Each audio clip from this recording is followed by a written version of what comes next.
बिस्मिल्लाहिर्रहमानिर्रहीम। आज एक प्रैक्टिकली एक रियल लाइफ का एक इशू है, उसको हम देखने जा रहे हैं कि उसका कोई प्रपोज सोल्यूशन क्या है। ठीक है, वो रियल लाइफ का इशू इस तरह से है। ठीक है कि हमारे पास एक बड़ा लार्ज सेट है। ठीक है, एक डेटा सेट है हमारे पास जिसमें काफ़ी सारे रिकॉर्ड्स हैं। ठीक है, वो रिकॉर्ड्स जो हैं, ठीक है, 10,000 हो सकते हैं, उससे ज़्यादा हो सकते हैं। तो काफ़ी सारा डेटा है। जब आपकी एप्लीकेशन वगैरह के अंदर डेटा नहीं होता उस वक्त तो मसला नहीं होता। आप अगर आपके पास 100, 200, 400, 1000 तक रिकॉर्ड्स हैं, ठीक है, तो उसको आप सारे के सारे रिकॉर्ड सेट को एक ही गो में, यानी एक ही एपीआई की रिक्वेस्ट में, ठीक है, लोड करते हैं तो ज़्यादा कोई मसला परेशानी नहीं होता। आपके पास जितना भी डेटा होता है वो आ जाता है। लेकिन जैसे जैसे आपके पास रिकॉर्ड बढ़ते जाते हैं तब तब आपके पास मसला जो है वो बढ़ता जाता है। Most of the time front end की एप्लीकेशन में सार्टिंग, फिल्टरिंग, ये सारा कुछ इजी होता है। जो ग्रिड आपके पास रेडीमेड मिल जाते हैं उनमें क्लाइंट साइड के ऊपर ही पेजिनेशन वगैरह है, सार्टिंग हुई होती है, फिल्टरिंग हुई होती है। तो जो डेवलपर्स होते हैं, जो फ्रंट एंड के डेवलपर्स होते हैं, वो सारा कुछ वहीं पे इम्प्लीमेंट करते हैं। तो उनकी कोशिश यही होती है कि एक ही गो में आपको सारा डेटा मिल जाए और वो उसके ऊपर ऑपरेशन परफॉर्म कर लें। तो एज़ लॉन्ग एज आपकी एप्लीकेशन में कोई बहुत ज़्यादा रिकॉर्ड्स नहीं है उस वक्त तक तो आपका काम चलता जाएगा। लेकिन बाद में ये आपके लिए मसला बन जाएगा। बहुत सारे रिकॉर्ड्स हुए तो आपकी जो यूआई है वो थ्रेड या तो ब्लॉक हो जाएगी या फिर आपने जो प्रीलोडर लगाया वहीं पे रुके रहेंगे। तो ऐसा ही एक केस है जिसमें एक डेटा सेट है, बहुत ज़्यादा उसमें डेटा आ चुका है। ठीक है, एक आपके पास बैकएंड पे, ठीक है, एक एप्लीकेशन है, ठीक है, ये वेब एपीआई है, किसी भी प्लेटफॉर्म पे हो सकती है, किसी भी टूल आप फ्रेमवर्क को यूज़ कर सकते हैं। हम इसमें देख लेते हैं डॉटनेट में बनी हुई है। ठीक है, और आपके पास एक फ्रंट एंड है, फ्रंट एंड की एप्लीकेशन आपकी बनी हुई है। मोस्टली ये लोग जो है रिएक्ट जेएस को यूज़ करते हैं, हम भी रिएक्ट जेएस का लिख लेते हैं। बाकी भी कोई आपके पास जो है ना फ्रेमवर्क हो सकता है, चाहे वो एंगुलर हो, व्यू हो या कुछ भी हो, ये सारी चीज़ें बेसिकली एक जैसी ही होती हैं। तो अभी हमारे पास जो चैलेंज है वो ये है, ठीक है, कि ये जो हमारे पास रिक्वेस्ट है फ्रंट एंड से ये बैक एंड को जाती है, एक एपीआई कॉल होती है और वो आपके पास ना आपको कोई डेटा देती है। और ये जो एपीआई है इसका काम है डेटा सेट जो है उसको फैच करना बैक एंड से और आपको ला के देना। अब यहाँ पे जो है ना, ठीक है, इस एरिया में यहाँ पे हमारे पास मसला है कि आपके पास डेटा इतना ज़्यादा है कि वेब एपीआई बहुत ज़्यादा टाइम लेती है, क्योंकि डेटा सारा डेटाबेस से फैच करना, फिर उसके ऊपर अगर कोई बिजनेस रूल्स हैं उनको अप्लाई करना और फिर आपको डेटा रिटर्न करना। ठीक है, और डेटा अगर बहुत ज़्यादा तादाद में हो, ठीक है, तो फिर आपके पास थोड़ा सा ये टाइम कंज्यूमिंग प्रोसेस होता है। तो इस प्रॉब्लम को, ठीक है, हम रिजॉल्व करते हैं। ठीक है, वो रिजॉल्व ऐसे करेंगे कि हमारे पास एक प्रपोज सोल्यूशन है। ठीक है, वो ये है कि हम जो सर्वर साइड की वेब पेजिनेशन है ना वो इनेबल करेंगे। ठीक है, ये जो हमारे पास सर्वर साइड की एपीआई है, ठीक है, इसको सर्वर साइड की वेब एपीआई, इसको हम कुछ एडिशनल पैरामीटर्स पास करेंगे। इसको हम कहेंगे कि यार पेज नंबर जो है ना वो हम तुम्हें देते हैं और ये बताते हैं कि जो रिकॉर्ड सेट है उसके अंदर कितने रिकॉर्ड्स तुमने उठा के लाने। जैसे कि मैं इसको कह सकता हूँ, ठीक है, कि पेज नंबर जो है ना जी वो 2 है, आपने जो रिकॉर्ड्स मुझे ला के देने हैं ना वो 10 हैं, 10 रिकॉर्ड उठा के ले आओ। तो सिस्टम ये करेगा, ठीक है, कि आपके पास ना पेज नंबर 2 जो होगा उस पर देखेगा कि 10 से ऑनवर्ड 20 तक जो रिकॉर्ड्स हैं वो आपके पास ले आएगा। इसकी जो बिज़नेस लॉजिक है वो हम लिख देंगे हमारे पास सर्वर साइड पे। फ़ायदा ये होगा कि जब हम रिक्वेस्ट भेजेंगे तो तब हमारे पास ज़्यादा से ज़्यादा 10 रिकॉर्ड्स आएंगे, 20 आ सकते हैं, डिपेंड करता है कि आप कितने रिकॉर्ड्स गेट करना चाहते हैं। नॉर्मली 10 एक रिकॉर्ड्स होते हैं, 20 हो सकते हैं आप कर सकते हैं। तो ये भी डायनामिक पैरामीटर है, आपकी मर्ज़ी है। लेकिन हम डिफ़ॉल्ट वैल्यू की बात करते हैं तो वो 10 रिकॉर्ड्स हैं। अब 10 रिकॉर्ड गेट करने में सर्वर बहुत कम टाइम लगाएगा, यूँ आपके पास एक एपीआई की रिक्वेस्ट गई और बाकी डेटा आ गया। अब इसमें कुछ एक क्वेश्चंस भी आते हैं, कंसर्न्स आते हैं कि इसमें फ़िल्टरिंग कैसे होगी। तो फिर इसमें फ़िल्टरिंग जो होती है वो भी सर्वर साइड के ऊपर ही होती है। और जब कोई डेटा सेट होता है फ़िल्टर्ड, ठीक है, तो उसकी भी अपनी पेजिनेशन होती है। ऐसा है कि आपके पास 1000 रिकॉर्ड्स हैं, ठीक है, और उसमें से जब आप फ़िल्टरिंग करते हैं तो 400 रिकॉर्ड बच जाता है। तो वो 400 रिकॉर्ड सेट का भी एक पेज सेट होगा, ठीक है, और उसकी भी पेजिनेशन होगी और उसके ऊपर भी पेज वाइज आप डेटा गेट करेंगे। तो अब इसकी प्रैक्टिकली इम्प्लीमेंटेशन कुछ ऐसे है कि आपके पास अगर आप अपना ग्रिड जो है ना वो कस्टमाइज़ करने बैठ जाएँ, ठीक है, तो फिर आपके पास बहुत टाइम लगेगा। आपके पास अगर यहाँ पे React.js में आपने एक ग्रिड बना रखा है, ठीक है, जो फिल्टरिंग, सॉर्टिंग, पेजिनेशन अभी तो कर रहा है क्लाइंट साइड पे भी, ठीक है, लेकिन सर्वर साइड पे आप जाते हैं, ठीक है, तो फिर आपके पास थोड़ा सा इशू आ जाता है, ठीक है, क्योंकि सर्वर साइड पेजिनेशन की जितनी भी बिजनेस लॉजिक है वो आपको इस पर लिखनी पड़ेगी, सॉर्टिंग की बिजनेस लॉजिक लिखनी पड़ेगी और बाकी कुछ, और फिर इसमें कई चैलेंजेस भी होते हैं। तो इसमें बेहतरीन चीज़ जो आपको नज़र आती है वो ये होती है, ठीक है, कि आपके पास जो बने बनाए कंट्रोल्स हैं उनको यूज़ करें।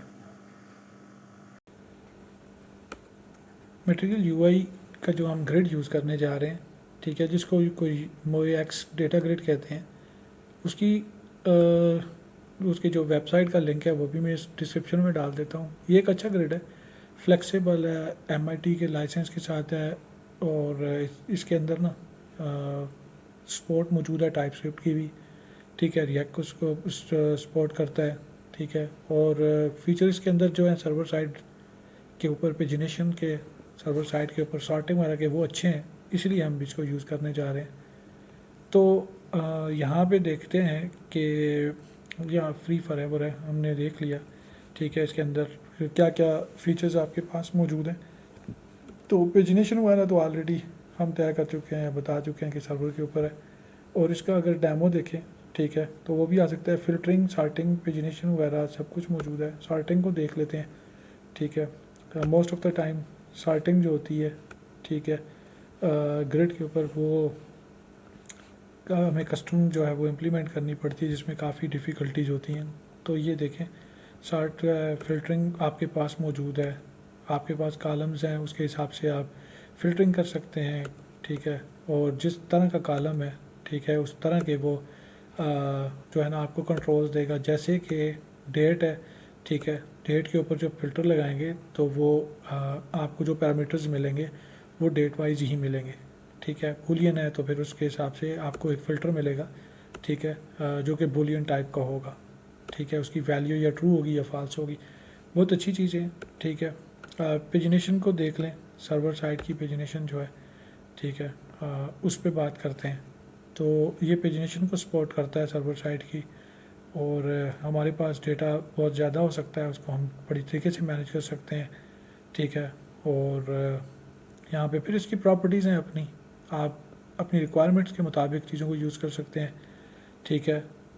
जैसे कि हमने अभी अपने पास यूज़ करना है सर्वर साइड पेजिनेशन को, हम पेज के साइज़ को सेट कर सकते हैं, हम हैंडलर्स जो हैं, ठीक है, वो यूज़ कर सकते हैं। यानी हैंडलर से मतलब ये कि यहाँ पे अगर आप पेज का रिकॉर्ड साइज़ जो है वो चेंज करते हैं या फिर पेज को मूव करते हैं, तो आपके अपने हैंडलर्स हो सकते हैं, आप उनके ऊपर एडिशनल कोई काम कर सकते हैं। ये है वो सर्वर साइड पोजीशन जिसमें हम इंटरेस्टेड हैं यहाँ पे, ठीक है। और ये इसका बेसिक सा मॉडल है जिसके अंदर सारी प्रॉपर्टीज़ मौजूद हैं जो आप कर सकते हैं, ठीक है।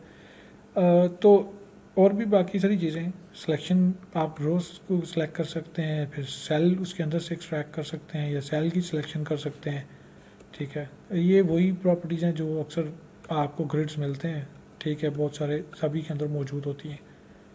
तो इसी तरह से आप डेटा एक्सपोर्ट वगैरह करना चाहें, कॉपी एंड पेस्ट की है, स्टाइलिंग वगैरह करना चाहें, लोकलाइजेशन को सपोर्ट करता है, और ट्री डेटा ब्ला ब्ला ब्ला बहुत कुछ है, ठीक है। और यहाँ पे आपके पास लेजी लोडिंग भी है, रो ग्रुपिंग, एग्रीगेशन इवन इसके अंदर मौजूद है। तो बहुत ही एक्सटेंसिव किस्म का ग्रिड है, ठीक है, इसको हम यूज़ करने जा रहे हैं। और उसी का प्रैक्टिकल हम देखेंगे कि इसको हम ASP.NET कोर के साथ यूज़ करके कैसे एक सर्वर साइड की पेजिनेशन को इस ग्रिड के थ्रू मैनेज कर सकते हैं, ताकि हमारा ह्यूज अमाउंट ऑफ डेटा भी हो तो वो बड़ी आसानी के साथ हम उसको मैनेज कर सकें। तो बजाय इसके कि हम अपना एक कस्टमाइज ग्रिड व्यू बनाएं, हमारे पास ना मटेरियल वालों का एक ग्रिड व्यू का कंट्रोल जो है, डेटा ग्रिड, वो अवेलेबल है, जो कि हमारे पास सर्वर साइड की पेजिनेशन को सपोर्ट करता है।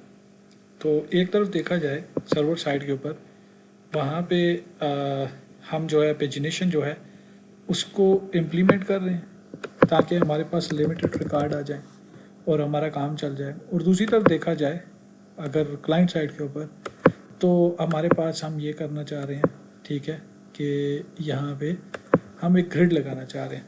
वो ग्रिड जो है आपके पास वो सर्वर साइड की पेजिनेशन को सपोर्ट करेगा और सर्वर साइड की चार्टिंग को सपोर्ट करेगा, सर्वर साइड की फिल्टरिंग वगैरह को सपोर्ट करेगा। तो उसमें फ़ायदा ये होगा कि दोनों लेवल पे ना ऑप्टिमाइज़ हो जाएगा। रिक्वेस्ट जब जाएगी एपीआई को तब भी वो थोड़ा डेटा होगा जल्दी आ जाएगी, और ये जो पे ग्रिड है ये तेज़ी के साथ उसको रेंडर करके आपके पास ले भी आएगा।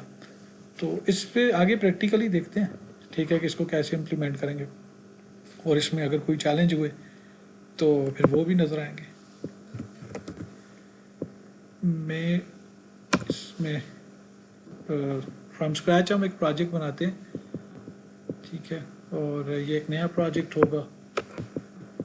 और इसमें हम इस तरह से करते हैं कि हमारे पास एक टेम्पलेट आता है रिएक्ट और ASP.NET कोर का, वाइट विट जो है, या वाइट जिसको बोलते हैं VIT, इसकी सपोर्ट के साथ है। जिस तरह से वेब पैक है उसका एक नया वर्जन उससे एक हाथ ऊपर ही है, ठीक है, उसका एक अपग्रेडेड वर्जन समझ लें, ठीक है, जो आपके पास वही काम कर रहा है जो वेब पैक करता है, ठीक है। तो अभी हम इस तरह से करते हैं, रिएक्ट और ASP.NET कोर को ये टेम्पलेट चूज़ करके आगे प्रोसीड करते हैं और सोल्यूशन को एक नाम दे देते हैं। और मैं इसको ये कह देता हूँ कि डेटा ग्रिड डेमो।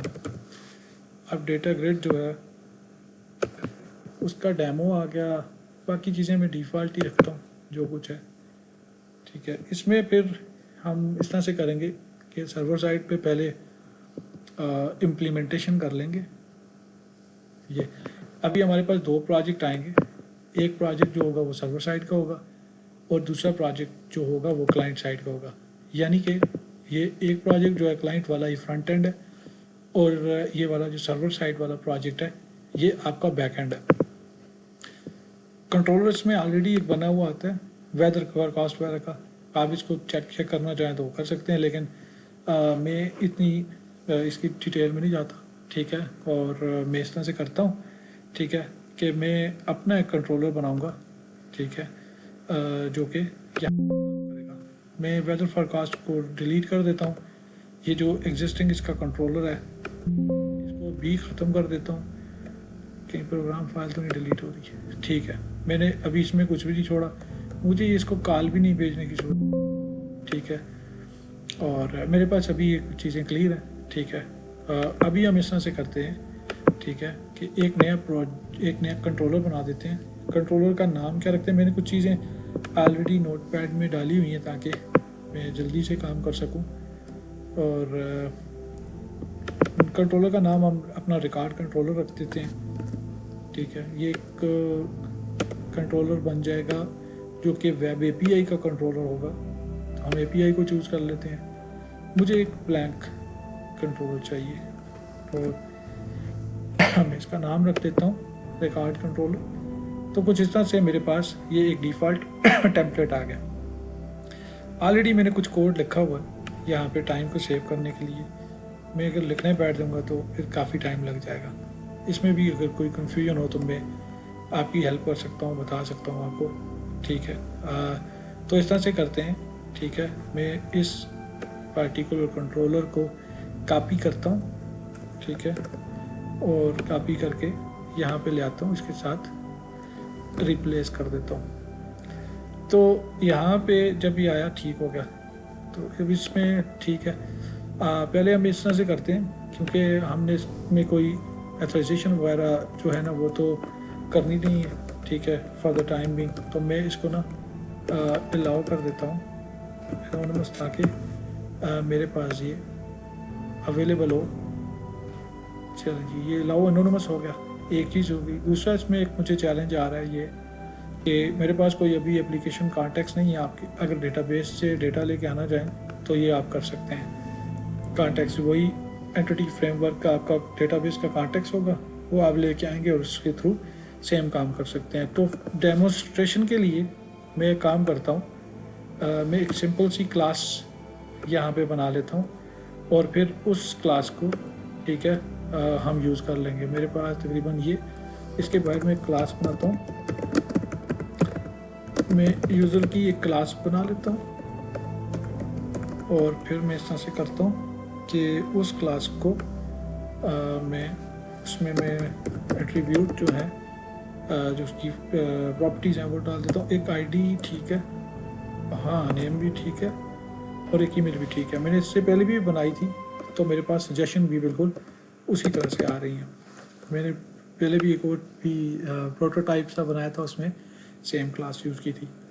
तो अब ये जो क्लास होगी इसके ऑब्जेक्ट्स हम बनाएंगे, ठीक है, और इसी ऑब्जेक्ट की बेस पे ही मैंने डेटा सेट भी एक अपना जो है रिटर्न करना है यहाँ से, ताकि मैं उस डेटा सेट के ऊपर पेजिनेशन कर सकूँ और आपको ये बता सकूँ कि डेटा सेट जो है, ठीक है, उसके कैसे पेज वाइज डेटा रिटर्न होगा। मुझे एक डेटा सेट चाहिए यहाँ पे, तो मैं इस तरह से करता हूँ कि एक स्टैटिक टाइप का मैं एक फील्ड बना लेता हूँ जो कि एक लिस्ट होगी, उसके अंदर यूज़र होंगे और यहाँ से मैं इस तरह से करता हूँ कि एक गेट के अंदर मैं रिटर्न करता हूँ एक न्यू लिस्ट जिसके अंदर यूज़र मौजूद होंगे और वो यूज़र क्या होंगे। सैम्पल डेटा मैंने थोड़ा सा इकट्ठा किया हुआ है टाइम सेव करने के लिए। कहाँ गया, ये पड़ा हुआ है। तो यहाँ से मेरे पास ये जो लिस्ट है ना, यहाँ तक मैं इसको कॉपी करता हूँ और यहाँ से रिटर्न करवा देता हूँ। चलो ना यार, यहाँ पर मैं रिटर्न करवा देता हूँ। तो एक लिस्ट जो है मेरे पास वो यहाँ पे है, जिस लिस्ट के अंदर तकरीबन 30 रिकॉर्ड मौजूद है। 30 रिकॉर्ड का मतलब ये है कि अगर हम 10-10 रिकॉर्ड सेट रिटर्न करवाएं तो 3 जो हमारे पास पेजेस होंगे उनका डेटा रिटर्न होगा। 5 करेंगे तो ज़्यादा है, अब ज़्यादा हो जाएगा। अब इस तरह से है कि यहाँ पे ना मैं इसी को ही यूज़ करूँगा, जो मेरे पास ऊपर एक लिस्ट पड़ी हुई है ना, ठीक है, मैं इसको गेट कर लूँगा, ठीक है, और मैं इसको यूज़ कर लेता हूँ। तो मेरे पास यहाँ पे ना डेटा में से मैंने पेजिनेशन करनी है। पहले तो चीज़ ये है कि मेरे पास ये पैरामीटर्स हैं, ठीक है। ये आपके पास जो पेज नंबर है ये एक ऑप्शनल आपके पास फील्ड है और इसकी डिफ़ॉल्ट वैल्यू जो है वो 1 है। और यहाँ पे पेज साइज़ जो है आपका बाय डिफ़ॉल्ट ये भी ऑप्शनल है, ठीक है, और इसकी भी जो डिफ़ॉल्ट वैल्यू है एक्चुअली ऑप्शनल पैरामीटर है, तो मैं इसको सिर्फ ऑप्शनल लिख देता हूँ। ऑप्शनल पैरामीटर जो आप पास कर सकते हैं एज अ क्यूरी स्ट्रिंग, ठीक है। यहाँ पे जो पैरामीटर्स होते हैं वो क्यूरी स्ट्रिंग में आते हैं और अगर राउट के पैरामीटर्स यहाँ पे डिफ़ाइन हो, ठीक है, स्लैश करके आप डिफ़ाइन कर सकते हैं, तो वो राउट के पैरामीटर्स होते हैं। ये क्यूरी स्ट्रिंग के पैरामीटर्स है। तो डिफ़ॉल्ट वैल्यू जो है इसकी वो हमने 10 रखी हुई है और अगर आप इसको रिक्वेस्ट भेजेंगे डिफ़ॉल्ट, अगर कोई भी पैरामीटर नहीं प्रोवाइड करेंगे तो डिफ़ॉल्ट वैल्यूज़ ही यूज़ होंगी।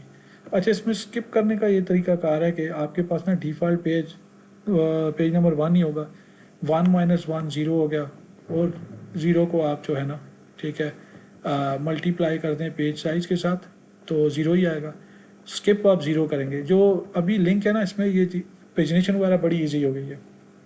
आपके पास अगर 100 रिकॉर्ड्स हैं उनमें से आप कितने स्किप करना चाहते हैं, और फिर टेक का मतलब है कि जो भी आपका पेज साइज़ है, ठीक है, वो आपको बताता है कि पिक कितने करना चाह रहे हैं, ठीक है।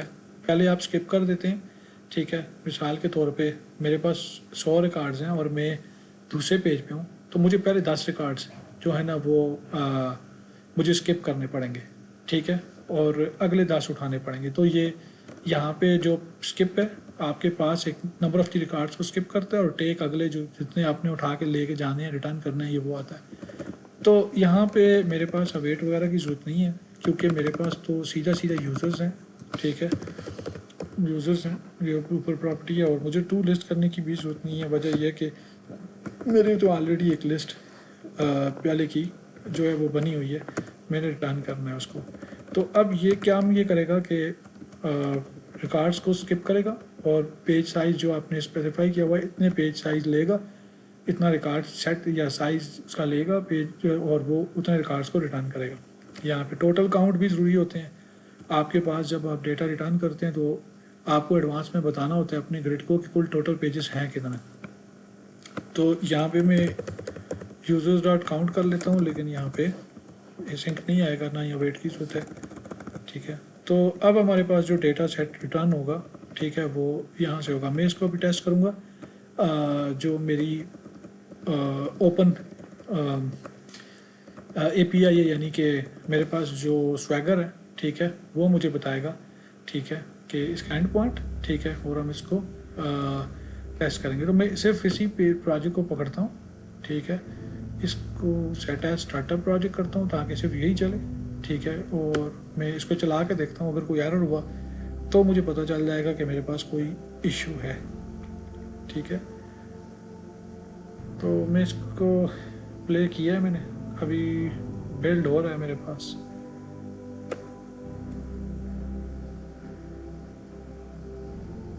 क्योंकि इसमें क्लाइंट साइड का प्रोजेक्ट भी इन्वॉल्व है, तो अभी इसने जो कुछ डिफ़ॉल्ट पैकेजेस वगैरह थे वो रिस्टोर किए हैं, और उसकी इन्फॉर्मेशन यहाँ पे आउटपुट में इसने दी है। तो अभी प्रोजेक्ट जो है मेरा वो चल चुका है, ठीक है। अभी असूलन हमारे पास ऐसा होना चाहिए, कोर API ब्राउज़र में लॉन्च होना चाहिए, स्वैगर आना चाहिए, और वो हमें बताएगा, ठीक है, कि ये क्या है। इसको तो मैंने चलाया ही नहीं है क्लाइंट साइड के प्रोजेक्ट को। चलें, खैर, बाय डिफ़ॉल्ट जो सर्वर साइड है ना, ठीक है, उसका ये प्रोजेक्ट चल गया API का, और यहाँ पे मेरे पास एक एंड पॉइंट है, गेट का ये मेथड है, और ये इस एंड पॉइंट को हिट कर रहा है। मैं इसको ट्राई करना चाहता हूँ। ये पेज साइज़ है, कहता है कि डिफ़ॉल्ट वैल्यू 1 है और 10 है, तो मैं ट्राई करना चाहता हूँ, पहले पेज का डेटा गेट करना चाहता हूँ। तो ऐसा होगा कि जब मैं पहले पेज का डेटा गेट करूँगा तो 10 रिकॉर्ड्स मेरे पास आने चाहिए, और अगर वो ना आए तो इसका मतलब है कोई इशू है। हम फिर उस इशू को देखते हैं। तो ठीक है, डेटा मेरे पास आ गया। मेरे पास 1 2 3 4 5 6 7 8 9 10 रिकॉर्ड्स आए, और टोटल उसने कहा था आपके पास 30 रिकॉर्ड्स हैं। तो इसका मतलब ये हुआ कि एक काम हमारा ठीक हो गया, सर्वर साइड का कोड ठीक चल रहा है, ठीक है, पेज 1। अच्छा, किसी दूसरे पेज को भी यूज़ करके देख लेते हैं। अच्छा, दूसरा पेज मैंने भेजा तो मेरे पास जो रिकॉर्ड्स आए वो 20 तक आ गए। तीसरा भेजूँगा तो 30 वाले आ जाएंगे, ठीक है। तो मैं इस प्रोजेक्ट को अभी थोड़ी सी देर के लिए साइड पे करता हूँ, और मैं जाता हूँ अपने इस प्रोजेक्ट के अंदर, क्लाइंट वाले के अंदर। बाय डिफ़ॉल्ट ये जो प्रोजेक्ट है इसके अंदर app.jsx मौजूद है। ये मेन वो फंक्शन है जिसने ना आपके पास सारा काम करना है। इसकी डिटेल में मैं नहीं जाता, ठीक है। बस एक ये है कि आपके पास एक कंपोनेंट होता है जो आपके पास बूटस्ट्रैपिंग करता है, ठीक है, और ये मेन तमाम एप्लीकेशन में मोस्टली ऐप के नाम से ही होता है। इवन जो ब्लेज़र है उसमें भी इसी तरह से है। तो मैं इसका कोड वगैरह क्लीन करता हूँ, ठीक है, मुझे इसकी ज़रूरत नहीं है, ठीक है, मैं यहाँ तक छोड़ता हूँ। और मुझे इसके अंदर जो कोड चाहिए, ठीक है, मेरा अपना जो कंपोनेंट है, ठीक है, उसको चलना चाहिए। और मेरा कंपोनेंट जो होगा वो एक डेटा की रिक्वेस्ट भेजेगा सर्वर को, वहाँ से डेटा आएगा, और फिर जो डेटा ग्रिड है उसके साथ बाइंडिंग करेगा। तो मैं इस तरह से करता हूँ कि पहले अपना कोड देखता हूँ, इसको तो बंद ही कर दूँगा, ज़रूरत नहीं है। हाँ, ये एक ज़रूरी चीज़ ये वाली है, मैं आपको बाद में बताता हूँ, ठीक है। पहले इसकी तरफ चले जाते हैं, ठीक है। अब असूलन तो करना ही चाहिए कि मुझे पहले ना वो पैकेजेस इंस्टॉल करने चाहिए, जिन पैकेजेस की मदद से काम चलेगा, क्योंकि डेटा ग्रिड का पैकेज होगा। npm एक नोड पैकेज मैनेजर है, ठीक है, जिससे आप कोई भी एक्सटर्नल लाइब्रेरीज जो होती हैं उनको अपने पास इंस्टॉल कर सकते हैं। पैकेज.json में इसकी एंट्री हो जाती है, और फिर आपके पास अगर किसी दूसरे कंप्यूटर या डेस्कटॉप मशीन या डेवलपिंग की कोई भी प्लेटफॉर्म है उस पर आप इसको npm को रीस्टोर करते हैं तो दोबारा से वो पैकेजेस आपके पास डाउनलोड हो जाते हैं। आपको ना यहाँ से जब एक प्रोजेक्ट को कॉपी कर रहे होते हैं तो पैकेजेस को कॉपी करके कहीं लेके जाने की ज़रूरत नहीं पड़ती, इसलिए मेन रिपोजिटरी है, ठीक है, यहाँ पे पड़े होते हैं और यहाँ से हम इंस्टॉल कर सकते हैं। तो ये 3 जो है ये वो लाइब्रेरीज हैं जो हमें करने की ज़रूरत है। ये एक्सिस तो कॉमन है, सभी को पता होगा जिन्होंने ज़रा भी काम किया हुआ है, ठीक है, कि आप HTTP की कोई रिक्वेस्ट भेजते हैं तो उसके लिए एक्सिस को यूज़ करते हैं। बाकी ये 2 प्रोजेक्ट ऐसे हैं जो ग्रिड से रिलेटेड है, ठीक है। ये वाला मैंने प्रोजेक्ट यूज़ किया था, ठीक है, तो इसकी डिपेंडेंसी जो है वो इस सेकंड वाले प्रोजेक्ट पे ये जो मैंने हाईलाइट किया है, ठीक है, इसलिए ये करना भी ज़रूरी है। तो हम इस तरह से करते हैं, ठीक है, कि ये अपना जो प्रोजेक्ट है इसको इंस्टॉल कर लेते हैं। मैं इस प्रोजेक्ट को खोलता हूँ, फाइल एक्सप्लोरर देखता हूँ यह है कहाँ पे पड़ा हुआ, और कमांड लाइन में चला जाता हूँ। कमांड लाइन में मैं इस पाथ के ऊपर जाता हूँ, ठीक है, चला गया। मेक श्योर कर देता हूँ कि package.json की फ़ाइल यहाँ पे मौजूद है, ठीक है, यही वो पाथ है जहाँ पे मुझे अब पैकेजेस इंस्टॉल करने हैं। तो पैकेजेस पहले हम ये डेटा ग्रिड वाला उठा लेते हैं और इसको इंस्टॉल कर लेते हैं अपने पास। थोड़ा सा टाइम तो लेगा पैकेज इंस्टॉल करने में, ठीक है। वैसे ये विट वगैरह काफ़ी तेज़ है, वाइट या विट जो भी आप इसको पढ़ते हैं, ठीक है, मोस्टली लोग इसको विट ही कहते हैं, ठीक है। तो ये काफ़ी तेज़ है, ठीक है, वरना इससे पहले जो ASP.NET कोर का प्रोजेक्ट था वेब पैक के साथ, ठीक है, रिएक्ट का जो टेम्पलेट था वो बहुत टाइम लेता था और उसमें चैलेंजेस भी कई थे, ख़ासतौर पे उसमें जो सर्वर साइड के सर्टिफिकेट्स थे उनको मैनेज करना मुश्किल था। तो एक पैकेज हमारे पास हो गया, ठीक है, और इसके अलावा अब हम एक्सिस को दोबारा ये भी इंस्टॉल कर लेते हैं अपने पास और एक्सिस को भी इंस्टॉल कर लेते हैं। तीसरा हमारे पास प्रोजेक्ट है जो वो ये वाला है जिसके ऊपर इस ग्रिड की स्टाइलिंग वाला की कुछ डिपेंडेंसी है, ठीक है, इसको इंस्टॉल कर लेता हूँ।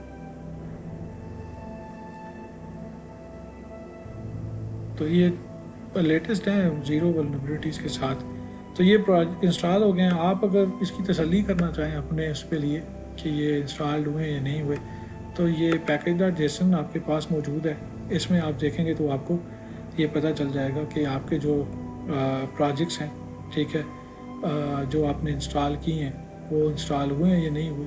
यहाँ पे ये पड़े हुए हैं स्टाइल्ड और ये वाला एक्सिस भी साथ में ये पड़ा हुआ है।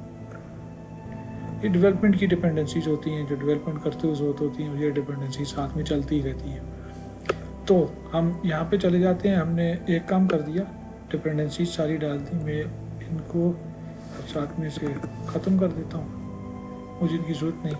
अब मेरा एक और ये मैंने ना इसमें कंपोनेंट बना रखा था, ठीक है, और मैं उस कंपोनेंट को पकड़ लेता हूँ और मैं उस कंपोनेंट को यहाँ पे डाल देता हूँ जी।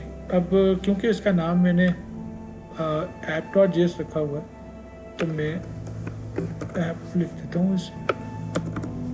एक ही चीज़ जो है ना वो रिपीट हो रही है यहाँ पे, मैं इसको कर देता हूँ। वैसे मुझे app.css की भी ज़रूरत नहीं है, मेरे किसी काम की नहीं हो, इसको भी रिमूव कर देता हूँ।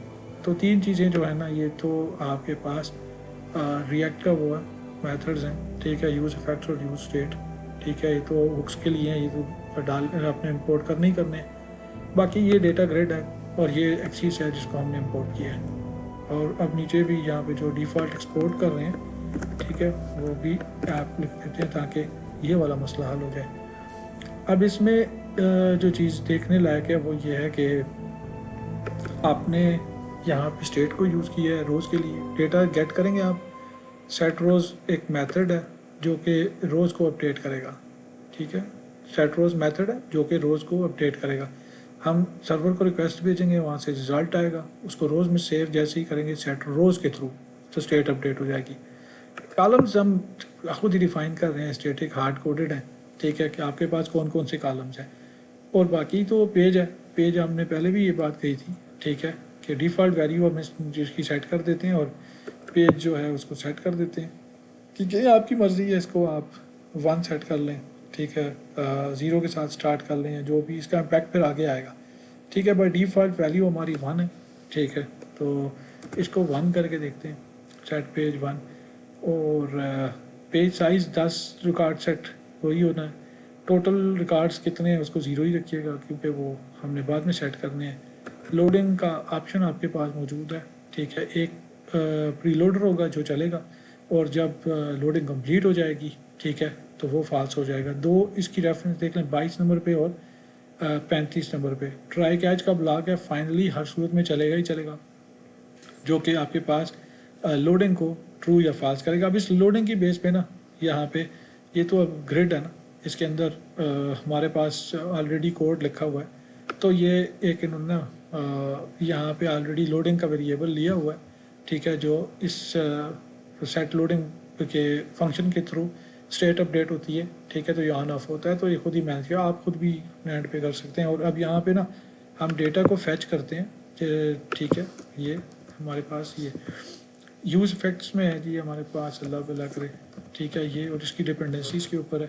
फैच डेटा का एक मेथड लिखा हुआ है, ठीक है, जो कि क्या करता है कि एक रिक्वेस्ट जो है वो भेजता है, और असल में इसके ऊपर ना थोड़ी सी वो लिख देते हैं, ठीक है, ऑन पेज लोड लिखते हैं इसको, on page load this method at fired, और करता गया fired and fetch records from server, ठीक है, एंड अपडेट, और क्या करता है, अपडेट स्टेट, जो स्टेट है वो यानी कि रोज़ जो है ना उनको ये अपडेट करता है, जिससे सिस्टम को पता चल जाता है। बाकी पेज साइज़ वही है, आप दें ना दें आपकी मर्ज़ी। यहाँ पे भी पेज साइज़ पास नहीं हुआ। यहाँ पे एक चीज़ जो है वो ये है कि आपके सर्वर साइड का जो एड्रेस है, मैं अभी स्टेटिक डालूंगा, आप इसमें एनवायरनमेंट वेरिएबल्स को यूज़ कर सकते हैं, स्टेजिंग का, डेवलपमेंट, स्टेजिंग, प्रोडक्शन, और उसकी बेस पे इसको लोड कर सकते हैं। तो अभी हमें इतना लंबी डिटेल में जाने की ज़रूरत नहीं, हम इसमें ना स्टेटिक एड्रेस यूज़ करते हैं। तो अभी मुझे नहीं पता कि मेरा जो ये सर्वर वाला प्रोजेक्ट है, ये इसका वो पोर्ट कौन सी है जिस पे लोड हो रहा है, तो मैं देख लेता हूँ। ये 7081 पोर्ट है जिस पे मेरा जो कोर API है, यानी जो API है, ठीक है, वो ब्राउज़ हो रहा है। मैं इसको ला के रिप्लेस कर देता हूँ 5000 वाले को इसके साथ, अब हिट जाएगी और ये काम करेगा। तो ऐसा है कि जैसे ही ये आपके पास यूज़ इफेक्ट का मेथड, जो जैसे ही आपके पास पेज लोड होता है, शुरू में जैसे ही चलता है ये फायर होगा, और यहाँ पे आप जो फैच डेटा का मेथड है इसको कॉल भेजेंगे। अच्छा, वो पेज +1 उसने किया हुआ है, मैं मुझे ना, ठीक है, मैंने इस कोड में किया हुआ है ऑलरेडी, कब किया था, ठीक है, 12 चले, ठीक है। मैं जो इनिशलाइज़ किया हुआ है डेटा उसको मैं दोबारा से सेट कर लेता हूँ। इसको पेज साइज़ को मैं यहाँ पे 0 ही सेट करता हूँ, क्योंकि यहाँ से सेट करके भेजा हुआ है, ठीक है। तो इसको भी मैंने अपडेट कर दिया है यहाँ से 7081 पे, और यहाँ पे ये भी हो गया। अच्छा, रोज़ जो है ना वो सेट करने के लिए जो मेथड है, ठीक है, वो यहाँ पे सेट है, आपने रोज़ सेट कर देनी है। सेट टोटल रिकॉर्ड्स भी जो हैं, ठीक है, ये भी सेट हो गए। और मैंने कोई चीज़ की थी, अच्छा ठीक है, ठीक है, यहाँ पे मेरे ख्याल से का 2 चेंज थी जो मुझे अभी, ठीक है। अच्छा, डेटा ग्रिड है, ठीक है। तो हम हमारा जो फंक्शन जो चलेगा, ठीक है, ये डेटा लोड करके लाएगा, स्टेट अपडेट होगी, तो उसका इम्पैक्ट जो है ना वो इस ब्लॉक पे आता है जो रिटर्न हो रहा होता है। कंपोनेंट ना कुछ भी डेटा आपको रिटर्न करता है। HTML जो होती है वो ये JSX की फ़ाइल होती है, ठीक है, इसमें JSX का सिंटैक्स यूज़ होता है। इसमें HTML की तरह का ही है, लेकिन थोड़ा सा डिफरेंट है। जैसे ये स्टाइल देखें आप, इस तरह से आप लिखते हैं, न कि स्टाइल को आप जिस तरह टिपिकल HTML में लिखते हैं उस तरह से लिखें। तो JSX का अपना एक स्टैंडर्ड है उसमें। तो रोज़ को हमने रोज़ पास किया हुआ है, कॉलम्स को कॉलम दे दिया, पेज साइज़ को पेज साइज़ दे दिया, रो काउंट को टोटल रिकॉर्ड्स दे दिए, पेजिनेशन मोड सर्वर रख दिया, अन पेज चेंज के ऊपर हैंडल पेज चेंज का इवेंट फायर कर दिया, अन पेज साइज़ चेंज के ऊपर ये वाला इवेंट फायर कर दिया, और फिर लोडिंग के ऊपर वो जो ऊपर हमने सेट किया था लोडर पेज जो है ये हमने सेट कर दिया, डिसेबल सिलेक्शन ऑन क्लिक पे रखा हुआ है, ठीक है। और ये हमारा जो क्लाइंट साइड का कोड है वो रेडी है, ठीक है, चलने के लिए। अब जैसे ही हम चलाएंगे सर ये ऐप का जो कंपोनेंट है वो एग्जीक्यूट होगा, यूज इफेक्ट का मेथड चलेगा, उसके अंदर से फैच डेटा को रिक्वेस्ट जाएगी, फैच डेटा जाके डेटा को गेट करेगा, वहाँ से जो भी रिकॉर्ड आएगा उससे स्टेट को अपडेट करेगा, रोज़ की बाइंडिंग हो जाएगी यहाँ पेज के साथ, और हमें पेज जो नज़र आने शुरू हो जाएंगे। अच्छा, ये इवेंट हैंडलर हैं, जब पेज चेंज हो तो क्या हो, सेट पेज कर दो और न्यू पेज को पास कर दो, फिर ये सेट पेज साइज़ कर दो और न्यू पेज साइज़ जो है ना ये आप सेट कर दो। तो ये दो इवेंट हैंडलर हैं जो हमने उसके साथ लगाए हुए हैं, ठीक है। तो अब अगर हम इसको चलाते हैं और देखते हैं कि हमारे पास रिज़ल्ट क्या आता है, मैं फॉर द सेफ साइड जो प्रोजेक्ट्स हैं दोनों उनको सेट कर लूँ, मल्टीपल प्रोजेक्ट्स को स्टार्ट कर लूँ, ठीक है। तो अभी हमारे पास जब हम इसको चलाएंगे तो ये प्रोजेक्ट पहले चल गया और वो दूसरा प्रोजेक्ट बाद में चलेगा, ये वाला, ठीक है। ये तो नहीं है, ये तो यही रिएक्ट का प्रोजेक्ट है। एपीआई जो है ना वो पहले बाद में चलेगी, तो ये रिक्वेस्ट ज़रा सा अभी के लिए, ठीक है, कहेगी नो रोज़, ये अब चला है हमारे पास। अच्छा, पहले हम मेक श्योर हमने ऑलरेडी किया हुआ है कि ये डेटा जो है ना वो रिटर्न करता है, ठीक है। और अब हम इस तरह से करते हैं, ठीक है, कि इसको रिफ़्रेश करते हैं और F12 करते हैं, डेवलपर मोड को खोल के देखते हैं कि कोई इशू वगैरह तो नहीं है, ठीक है। मैं इसको यहाँ पे सेट कर लेता हूँ और कंसोल में जाके देखता हूँ तो मेरे पास कुछ एरर आ रहा है, ठीक है। मैं रिफ़्रेश करता हूँ इसको, दोबारा से देखता हूँ, ठीक है। तो ये एरर आ रहा है, ये एरर कहता है जी कि यहाँ पे ना आपके पास ये वाली रिक्वेस्ट जो है, ठीक है, ये फेल हो रही है। मैं क्लिक करता हूँ इसके ऊपर, ठीक है, और इस चीज़ को पकड़ता हूँ, इस एड्रेस को और एंड पॉइंट को, और ये देखता हूँ मेरे पास डेटा आ रहा है, जबकि यहाँ पे नहीं आ रहा, ठीक है। और आप इसको चेक करें यहाँ पे, ठीक है। तो ये स्टेटस कोड कहता है 200, लेकिन साथ में इशू भी बता रहा है, तो इसका मतलब ये हुआ, ठीक है, कि हमारे पास जो क्रॉस ओरिजिन पॉलिसी है ना उसका इशू है। तो क्रॉस ओरिजिन पॉलिसी को हम कैसे जो है ना वो रिजॉल्व करते हैं। क्रॉस ओरिजिन पॉलिसी होती है कि आप हर एक एड्रेस को इजाज़त नहीं देते हैं अपने एपीआई को एक्सप्लोर करवाने की, कुछ स्पेसिफिक आप एड्रेस सेट कर सकते हैं, एंड पॉइंट सेट कर सकते हैं, ठीक है। जैसे कि डोमेन मेरा abc.com है तो मैं इसको अलाउ करूँगा कि वो मेरी एपीआई को हिट भेजे, पर ना मुझे हिट ना भेजे, एरर दे दे। तो इसी तरह से इस काम के लिए हम करते हैं, हमारे पास ये यहाँ पे जब आप स्टार्टअप फाइल जो है जो पहले थी और अभी आपके पास सर्वर साइड में program.cs की जो फाइल है, आप उसमें चले जाएं और ऐप बिल्डर को बिल्ड करने से पहले आप ना कोई भी कॉज रजिस्टर का, मैं सारे अलाउ कर रहा हूँ, आपकी मर्ज़ी है, आप स्पेसिफिक जो कोई भी डोमेन्स हैं उनको अलाउ कर दें और स्पेसिफिक मेथड अलाउ कर दें। मैं टेस्टिंग पर्पज़ के लिए सब को अलाउ कर रहा हूँ, ठीक है। और यहाँ पे मैं जो है राउटिंग की मुझे ज़रूरत नहीं है, ठीक है। इसमें अच्छा यूज़ कोर्स करता हूँ मैं, यहाँ पे कर लेता हूँ ऑथराइजेशन से पहले, ठीक है। ये आर्डर जो है वो बहुत इम्पॉर्टेंट होता है, ठीक है। अगर आप इसका आर्डर चेंज कर देंगे तो काफ़ी सारी गड़बड़ हो जाएगी, ठीक है। इसलिए इसके आर्डर का ख़ास ख्याल रखें। जिस तरह स्टैटिक फाइल्स जो होती हैं ना उनको हमने सबसे पहले रखा हुआ है ऑथेंटिकेशन ऑथराइजेशन से पहले। तो ये आपके पास मिडल वेयर्स होते हैं, मिडल वेयर आपके पास शॉर्ट सर्किटिंग करते हैं, यानी मिडल वेयर की एक पाइपलाइन होती है जिसमें वो तरतीब से चलते हैं। एक मिडल वेयर चलता है, कंट्रोल दूसरे को देता है, फिर तीसरे को, फिर चौथे को, फिर इस तरह से आगे। जो लोग ASP.NET वेब फॉर्म्स वाले हैं उनको पता होगा, इसमें हमारे पास वहाँ पे वेब हैंडलर्स वगैरह होते थे, ठीक है, जिनको हम यूज़ करते थे। तो ये सेम वही वाली चीज़ है कि आप HTTP के हैंडलर्स जो है ना वो बना लें और इससे चीज़ों को मैनेज करें। तो ये मिडल वेयर्स हैं, हमने इसको एक तरतीब से लिख दिया कि यूज़ कोर्स करो और अलाउ कवर करो। अब हम दोबारा से ट्राई करते हैं, ठीक है। अगेन एक मसला तो फिर भी आएगा कि हमारी जो क्लाइंट साइड की ऐप है वो पहले चल जाएगी और जो सर्वर साइड की ऐप है वो थोड़ा सा टाइम लेके चलेगी, तो पहली बार में रिज़ल्ट शायद ना आए, लेकिन दूसरी मरतबा में रिज़ल्ट आ जाएगा जब API नहीं आ चुका है।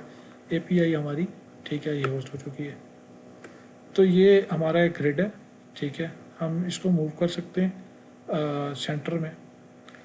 कहाँ पे गया जी ये, और इसमें app.jsx है, और मैं यहाँ पे जो div है इसके अंदर एक और टैग इंट्रोड्यूस करता हूँ सेंटर का।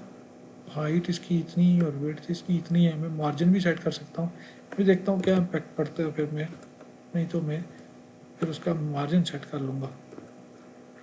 सेंटर उसने नहीं किया, ठीक है।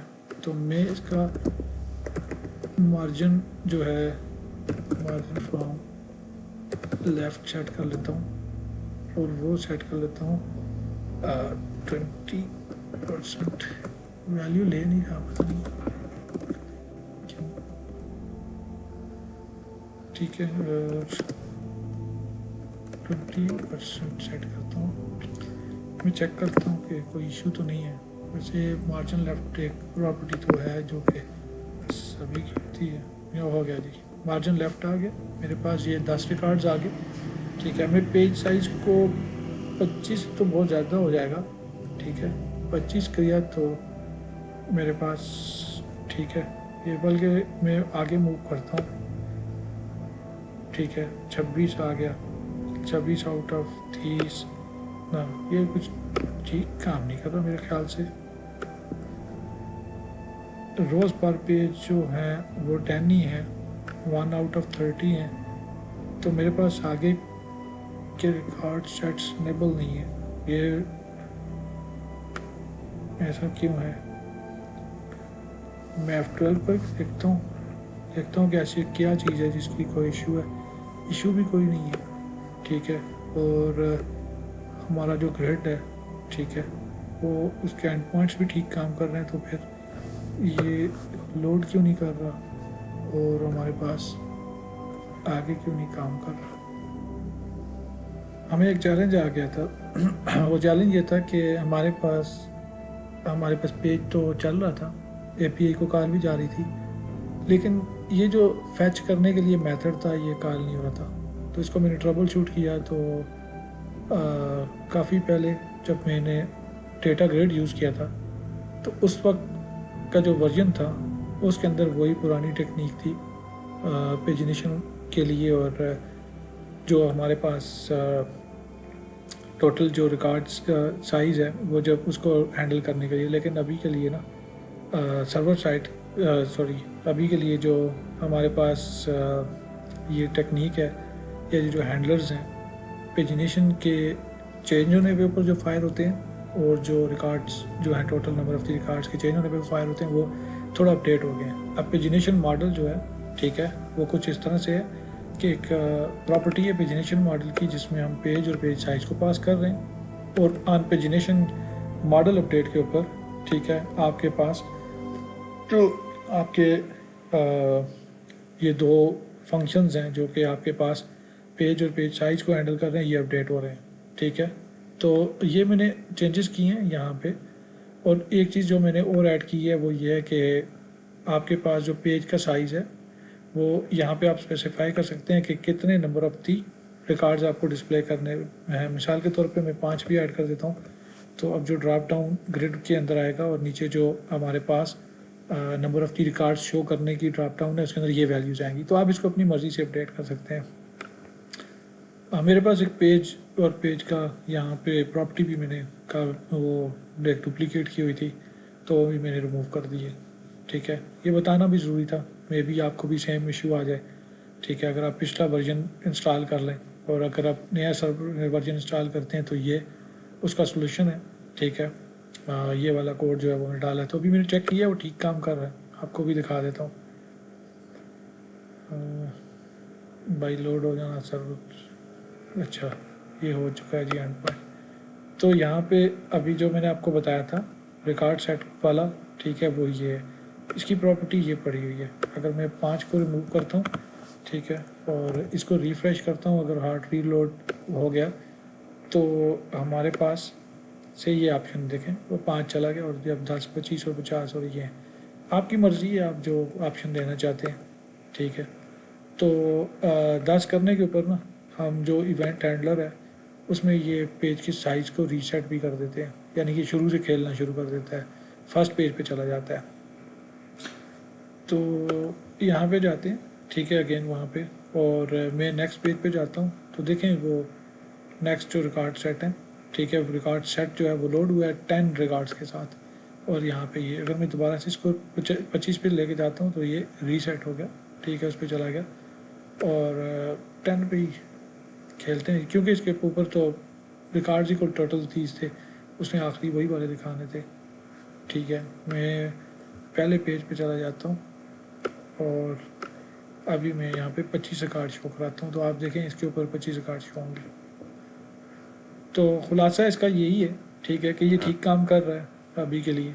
एक आध चैलेंज हमें आया, उसको हमने रिजॉल्व कर दिया, ठीक है। और अगर आप भी जो है अपनी पेजिनेशन हैंडल करना चाहते हैं इसके साथ तो कर सकते हैं। एक एग्जिस्टिंग आपके पास अगर बूटस्ट्रैप वगैरह या कोई कस्टम CSS पड़ी हुई भी है आपके प्रोजेक्ट के अंदर, तो ये जो लाइब्रेरी है इसको इंस्टॉल करने से कोई ख़ास फ़र्क नहीं पड़ता, आपकी CSS के ऊपर बड़ी आसानी से ये मैनेज हो जाती है, ठीक है। और आप सब जो है सर्वर साइड पे आपको थोड़ा सा काम करना पड़ेगा। आपका जो कंट्रोलर होगा उसके अंदर आप 2 एट्रीब्यूट्स जो हैं, 2 प्रॉपर्टीज़ जो हैं ये बाय डिफ़ॉल्ट वैल्यू के साथ सेट करेंगे, ताकि फ़र्स्ट टाइम अगर कोई बंदा पेज साइज़ वगैरह नहीं भी पास करता, ठीक है, तो डिफ़ॉल्ट वैल्यू उसके ऊपर अप्लाई हो। और ये एक छोटी सी टेक्निक थी स्किप और टेक की, ये SQL सर्वर में भी जो है ना इसका वो अल्टरनेटिव मौजूद है, वहाँ पे भी काफ़ी अपडेट हो चुकी है। पहले काफ़ी मुश्किल होता था, हम जो रो काउंट होती थी वो यानी रिकॉर्ड के हिसाब रख के IDs का हिसाब करके प्लस माइनस करके काम चलाते थे, लेकिन अभी तो उधर भी काफ़ी इजी है, और यहाँ पे भी ORM में भी आप स्किप और टेक करके काम चला सकते हैं। कितने रिकॉर्ड स्किप करने हैं और कितने उठाने हैं, ठीक है, ये सीधा सीधा फंक्शन है। टोटल रिकॉर्ड ज़रूरी होता है आपके पास, और फिर ठीक है, ये आपका एक मॉडल है जो कि डेटा और टोटल काउंट्स को रिटर्न करता है। तो ये सर्वर साइड भी ऊपर थोड़ी सी चेंजेस, और क्लाइंट साइड पे आपने देख लिया, ठीक है, कि हमने ग्रिड के लिए जो पैकेजेस हैं वो इंस्टॉल किए, फिर ग्रिड को हम लेके आए, फिर ग्रिड के कुछ हमारे पास स्टेट को अपडेट करने के लिए मेथड्स हैं जो कि एक्सपेक्टेड हैं इसके अंदर। जो आपके पास डेटा ग्रिड है ये उनके ऊपर काम करता है, क्योंकि स्टेट अपडेट्स होती हैं, ठीक है, तो फिर ये उसी के बेस पे काम करता है। इसी तरह से प्रीलोडर का भी ऑप्शन आपके पास मौजूद है, ठीक है, प्रीलोडर के लिए भी आप एक मेथड लिखेंगे, ठीक है, और वो काम करेगा। और कोई बाकी कोई ऐसी खास चीज़ नहीं है। इनिशलाइज यही है कि जैसे ही आपके पास पेज लोड होता है, ठीक है, ये आपके पास एक यूज़ इफ़ेक्ट का मेथड है, फंक्शन है, ठीक है, ये एग्जीक्यूट हो जाएगा और ये यहाँ से डेटा ऐड करके ले आएगा। इसकी डिपेंडेंसी जो है, ठीक है, वो इन 2 चीज़ों पे है। अगर यहाँ पे पेज या पेज साइज़ में तब्दीली आती है दोबारा, तो ये फिर दोबारा से चलेगा, और जो इसका रिटर्न का फंक्शन है, ठीक है, ये एग्जीक्यूट होगा, और यहाँ पे रेंडरिंग जो है वो अपडेट हो जाएगी। तो यही कुल टोटल खुलासा है इसका।